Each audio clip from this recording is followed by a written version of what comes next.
And what Flying in the Formula Countdown. Oh,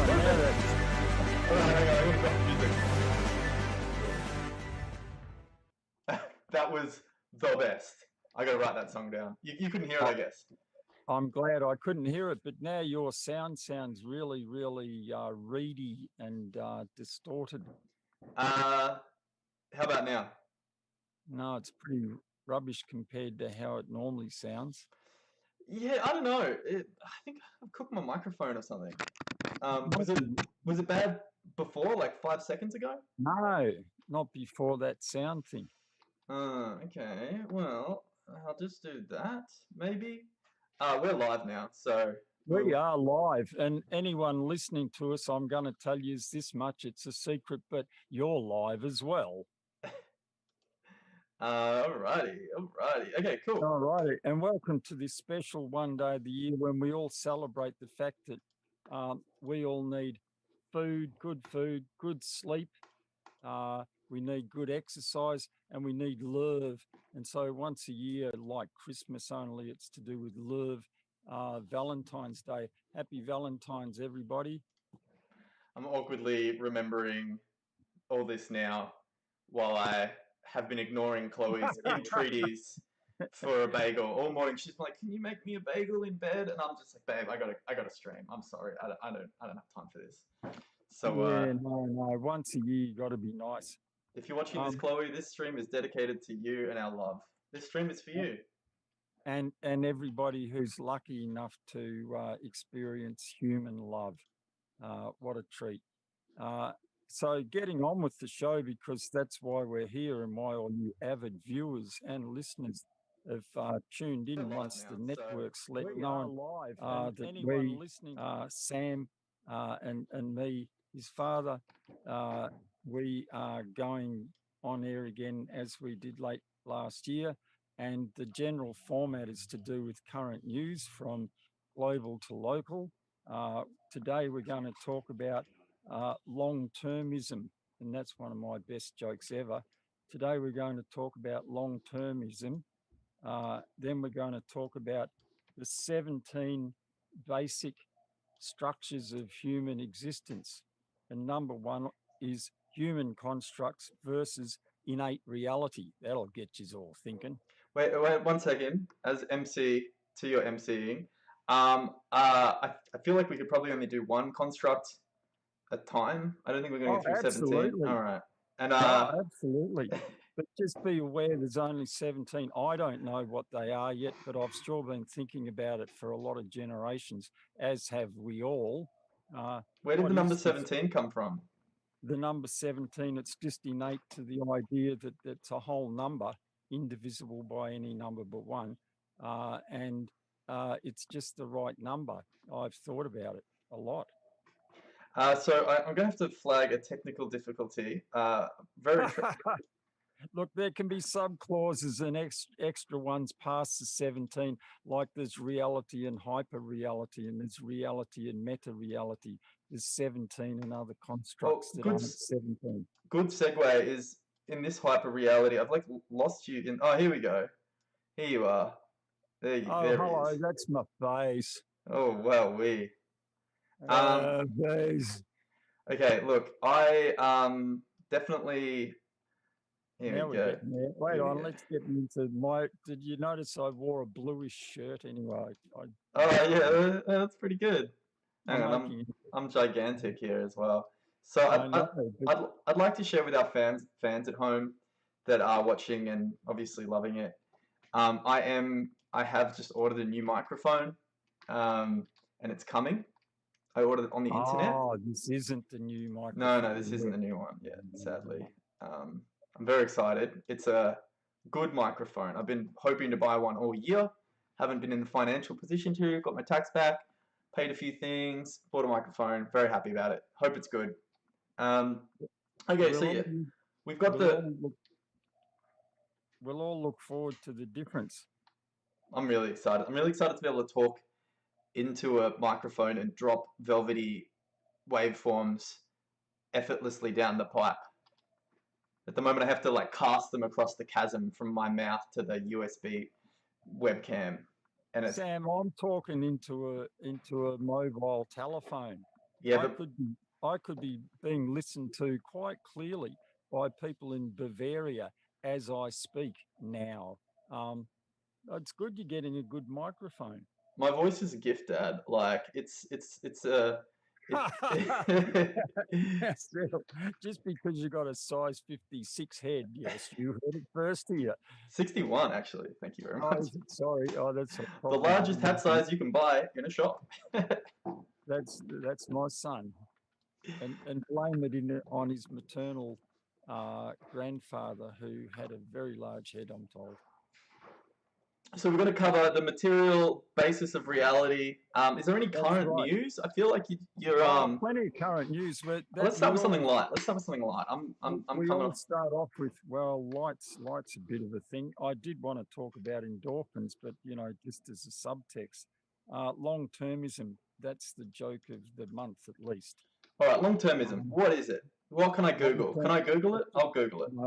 I've made it up about 3/4 an hour ago, and I almost chuckled out loud.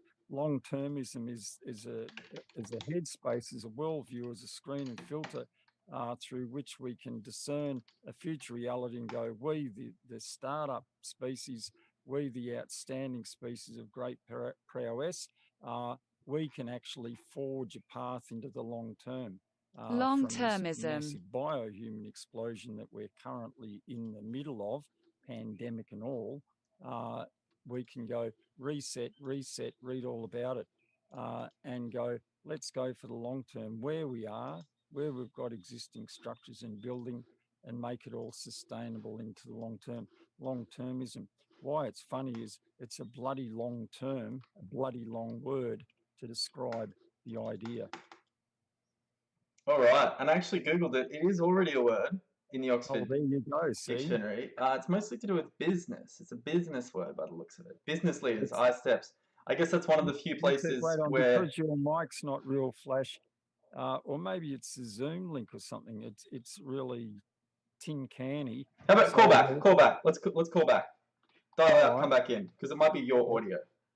Thank you very much. Well, my mic has been playing up. All right. Hey, everybody. I hope you're enjoying this, where this is our second. It's always hard to come back and go for another round. This is our second week at the consistently streaming with my dad. I was actually pretty keen to quit, to not do it. I've been streaming for like 3 hours, working on a video game. Lauren, if you're watching, these are your sunglasses, I think. We're going to have a crack at making a great variety hour show just for friends and family, Good mornings with my dad, edit video. So who business leaders, iSteps. Now I've got to try and get back on board. Your mic's not real flashy. Oh, wait. I can see me on your screen now. Good mornings with... Okay, can you hear me? Is that any better? Yeah, but again, the audio's not real flash. It could be my end, could be your end. Just be really articulate, slow and clear. I can see me on your screen. Hello, I can't hear you at all now. All right, cool. Articulate, slow, and clear.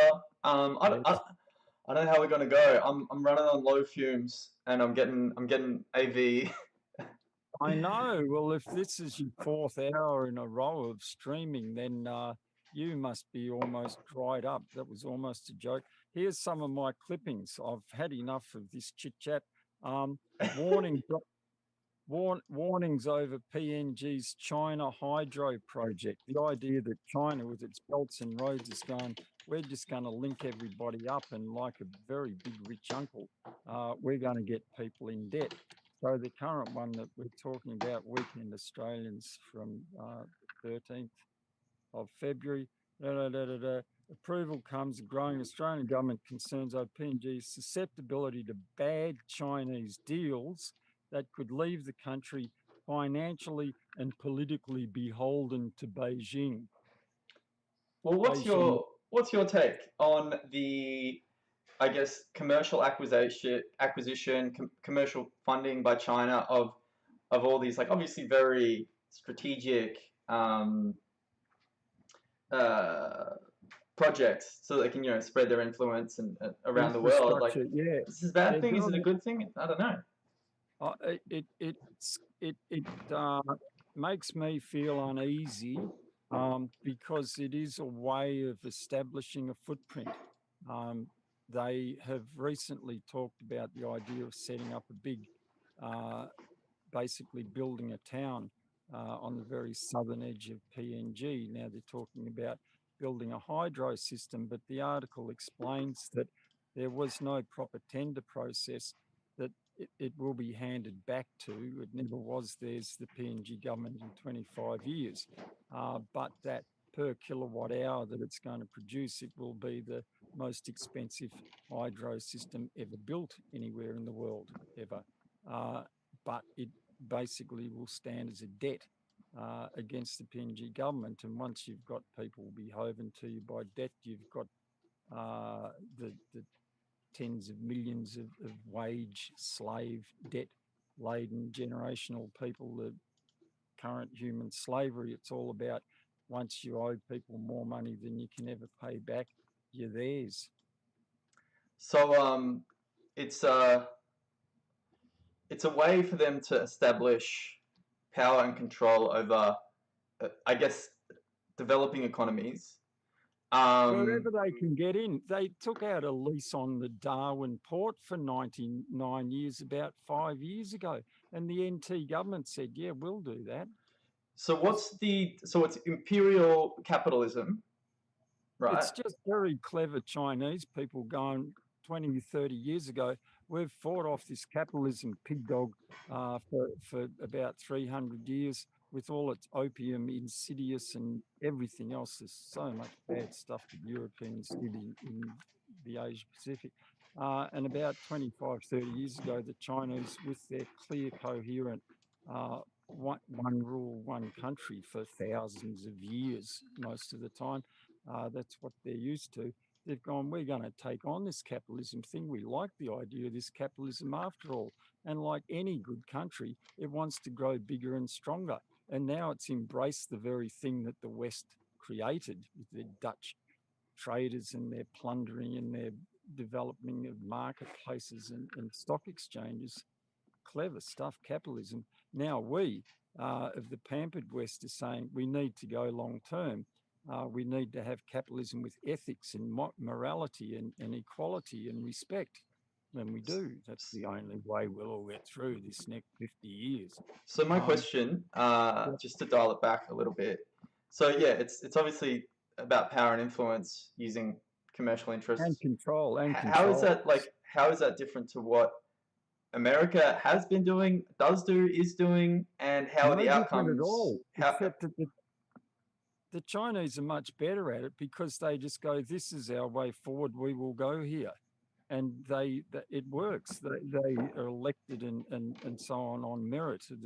It might be one system, but the guy at the top didn't get there by chance. He's the best. Yeah, it's Xi. What's his name? Yeah. He's a bloody powerhouse. And he just goes, here's our way forward. And the West nearly crushed China for over 150 years. We were brutal and horrible. And the China hated the capitalist pig dog bastards, and rightly so. And then 20, 30 years ago, they said, wait on, this capitalism might work for us. Let's give it a spin. Stand back. All right, so we're going to do a quick segment where we come up with a new setting, because these ones are getting a bit stale, and I realize that's something people love, is they love the new scenarios. So this is a new segment, and it's called Dad Set the Tone. So you give me a setting or scene to recreate, and I'll do my best to recreate it while you tell us a little bit about whatever you feel like. I'm nearly as quick as you. This is from the Bulletin, Townsville Bulletin of the 13th of February. Wait. Sorry. I don't think you are there. No, you need to give me this is the theme for the setting for the set. Absolutely. Okay. All right. Cool. I'm there now. All right. We're both there. We're here now. Now, for all you viewers, this is a father and a son, how we communicate.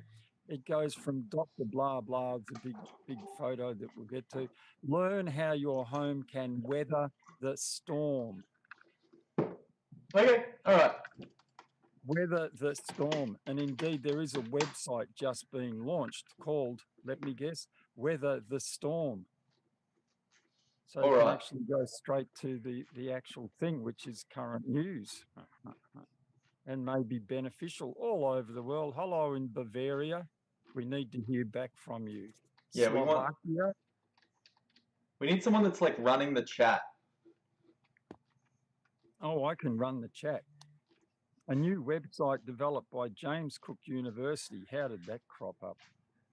Have been launched in a cyclone, major storm. It's not just cyclones. Some of the storms that people get put a lot of cyclones to shame. One of the aims of the weather, the storm, is the tools. You need the tools to be able to understand the effects of winds on their home and communicate with builders what they need done to strengthen them. And it's all about tie downs and contact points and lots and lots of links between your roof and so on and the solid old ground. Lots of nuts and bolts and straps. So where's the graphics now? Oh, this is much slower than I thought it would be. That's okay. So I'm going to go image, add, create a new. So you have to keep talking. I can keep talking. I guess. Oh, there is the website called Weather the Storm. I'm hearkening back to those 5 years where I was a senior postdoctoral research fellow doing things to do with effective weather warnings ahead of whatever knowable impact other than earthquakes and so on, because they're just, we haven't figured that yet. They're sudden onset. So, but for general storms, you know, which include in the end firestorms, but firestorms are kind of storm. Oh, yeah. Cyclone, major wind, windstorms. So many people have described being in terrifying windstorms, and they weren't in the tropics. It wasn't a cyclone. So this new Weather the Storm that JCU's launched yesterday, it's a good one. So okay, I definitely get it. That's our storm result being very high seas on a high tide. Well, wind-driven energy transfer. Yeah, so this is actually all right. So I got to get myself in there as well. So this is actually the place that there was all this like, oh, basically the council needs to be doing more, like, where, oh no, I deleted it. All right, hang on, let's come back. No, there it is. No, we want the whole. Now this is live, folks, and this is what live looks like. Somewhere linked between Brunswick and Townsville. Yeah, keep coming. So yeah, basically, in Melbourne, you know, I chitter chatter. How many times was I MC at the Townsville Palm Creek Folk Festival? About 15. How many times did I coordinate them? About 10. Who was the number one MC at the recent thing out at the Blues and Roots Festival? Yeah, number one MC? Yeah. Were they ranking you? Well, yeah, because I was given the job of making the MCs happen, so I gave myself number one. Top rank, very crafty. Yeah, okay, cool. All right, so yeah, now here we go. This is the vibe, right? Is that we're like, there we go. You're like in the little house. Okay, I'm in the little house. I'm just being shit scared because that sea was just pounding and pounding. Now, I've been in forums with CSIRO and local government people from all over Australia at many meetings. The most memorable was just after Cyclone Tracy, a couple of weeks after, and all of the local government, coastal local government around Australia were meeting in Port Douglas. So there was me who'd just done field work into Cyclone Tracy now to make more effective weather warnings. And we, me and the CSIRO said, with climate change, there will be more and more extreme weather events, all coastal communities, which are storm and storm surge, because that's a storm surge. We're going to jump the boat or what? The storm surge prone. They need to understand now, this is in 2005, They need to understand now that there will be coastal erosion, there will be coastal inundation. It's inescapable. And the councils all said, we get it. And the feds and the state governments have known this for 15, 20 years. Some places are too vulnerable to save. There's a basic pullback. We ain't got the money to spend $4 billion to protect their houses there. Sorry, guys, you're built on sand dunes and the sea's coming back at you. Well, yeah, because it was just like there was so much like they were so like, how could you like leave us to like, you know, the council should be paying for this, and I was just like, didn't you get the memo? Like the yeah, 30 years ago, 20 years ago, 10 years ago, 5 years before that particular storm, you know, it was on the maps. I saw it in Townsville. These areas are going to get coastal erosion. You know, gee, that's news. The gorilla in the foreshore erosion zone. It's actually you. I don't try and get my head in the right place. No, you keep the head still. You keep the head still. I remember. There we go. Oh, hang on. All right, now I'm the gorilla on the coastal forging. It needs that where you can't properly save and defend and do sea walls, and we have some here